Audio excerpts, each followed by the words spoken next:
કૃષ્ણનગરમાંથી પોલીસે દેશી હાથ બનાવટી તમંચા સાથે એક આરોપીને ઝડપી પાડ્યો છે અને અન્ય એક આરોપીને વોન્ટેડ જાહેર કર્યો છે। સુરત જિલ્લામાં અસામાજિક તત્વો દ્વારા ગેરકાયદે હથિયારની હેરાફેરી કરતા તથા વેચાણ કરવામાં આવે છે અને તેવા આરોપીઓને ઝડપી પાડવા માટે પોલીસ પણ રાત દિવસ મહેનત કરતી હોય છે। કડોદરા પોલીસ મથકની હદમાં પરપ્રાંતીય વિસ્તાર વધુ છે અને ગુનાખોરી વધી રહી છે। પોલીસ કોઈ અનિચ્છનીય બનાવ ન બને તે માટે સતર્ક રહે છે। ત્યારે કડોદરા પોલીસની ટીમે પેટ્રોલિંગ દરમિયાન કડોદરા કૃષ્ણનગર ગીતા મહેલ સામે આવેલ ગ્રાઉન્ડમાં દેશી હાથ બનાવટના તમંચા લઈને બેઠેલા એક ઈસમને ઝડપી પાડ્યો છે। પોલીસે આરોપી અનિકેત જયરામસિંહ પાસેથી દેશી હાથ બનાવટનો તમંચો ઝડપી પાડ્યો હતો।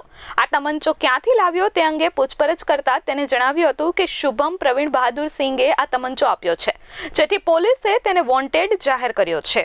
ગત 14 તારીખે વડોદરા પીઆઈને એવી હકીકત મળેલી કે કૃષ્ણનગર ગીત મહેલની સામે ગ્રાઉન્ડ છે અને એ ગ્રાઉન્ડમાં એક ઈસમ ઉભેલ છે અને એની પાસે એમ કે દેશી બનાવટનો તમંચો છે। આવી હકીકતના આધારે ત્યાં પીએસઆઈ અને સાથેના માણસોને મોકલીને વેરીફાઈ કરાવતા ખરેખર ત્યાં એક અનિકેત જયરામસિંહ રાજપૂત કરીને માણસ મળી આવેલ અને એની પાસેથી એક દેશી બનાવટનો તમંચો અને એક મોબાઈલ કબજે કરેલો છે અને આગળની તપાસ છે એ રાજપૂત પીએસઆઈ રાજપૂત ચલાવી રહ્યા છે। એને પોતાના માટે લીધેલો આ તમંચો અને એણે એના મિત્ર પાસેથી લીધેલો છે, પણ એ આરોપી હજી પકડવાનો બાકી છે અને તપાસ ચાલુમાં છે। એટલે જો આરોપી પકડાય તો પછી ખ્યાલ આવે કે ખરેખર આ કયા હેતુથી લાવેલ છે અને ગુનાહિત પૂર્વ ઇતિહાસ પણ આરોપીનો તપાસવામાં આવશે।